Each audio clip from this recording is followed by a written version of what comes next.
শিব পূজার জল আনতে এখানে আমরা বীরগঞ্জ উল্টেশ্বর দেখতে আসি, যেটার নাম হলো ময়ূর।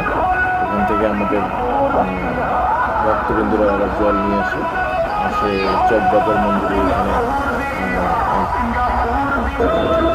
নিমতলা এখানে মন্দির আছে, ওখানে জল এখানে পুজো করে।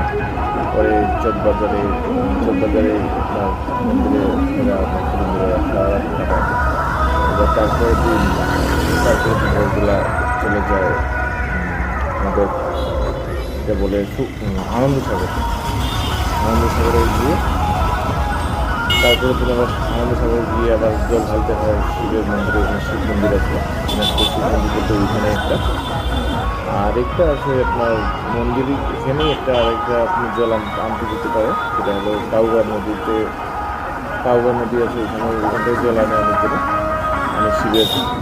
শিবলিঙ্গে ইয়ে করে।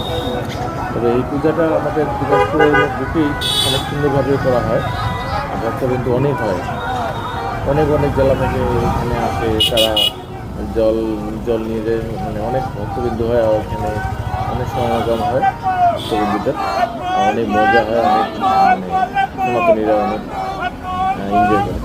তবে আমার অনেক ভালো লাগে এই দিনটা আমাদের মূলত পালন করা হয়। সেটা হলো অনেক সময় খরা পড়ে, এই সময় খরা পড়ে, বৃষ্টি হয় না, বৃষ্টির কারণে এই পুজোটা করা হয়। বৃষ্টি যেন নামে, ভগবান অবশ্যই আমাদের কথা শুনে এই দিনে মোটামুটি বৃষ্টি হয়, যেখানে বৃষ্টি হবেই। যা ভগবানের কাছে অনেক ধন্যবাদ জানাই। আর আমাদের ভক্তবিন্দুরা অনেক কষ্ট করে, সেটা আমাদের যে ভক্তবিন্দুরা যায় তারা সব খালি পায়ে থাকে। আর এরা মানে হাঁটতে প্রায় 28 কিলোমিটার হাঁটতে হয় তাদেরকে। কখনো দেখা যায় অনেকজন অসুস্থ হয়ে পড়ে। আর মূলত এইভাবে আমাদের হাঁটা হয় না, যার কারণে এই ইয়েটাতে গেলে অনেক হাঁটতে হয়, 28 কিলো হাঁটতে হয়। তো আসলে ভগবানের কৃপায় সবাই মোটামুটি ভালোভাবে পৌঁছায়।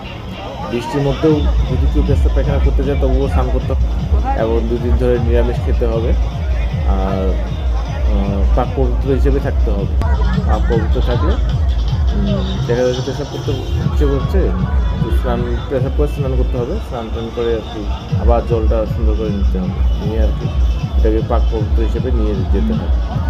বাবার ভোলেনাথের জন্য শুভকামনা, সবার ভোলেনাথ ভক্তদের জন্য শুভকামনা।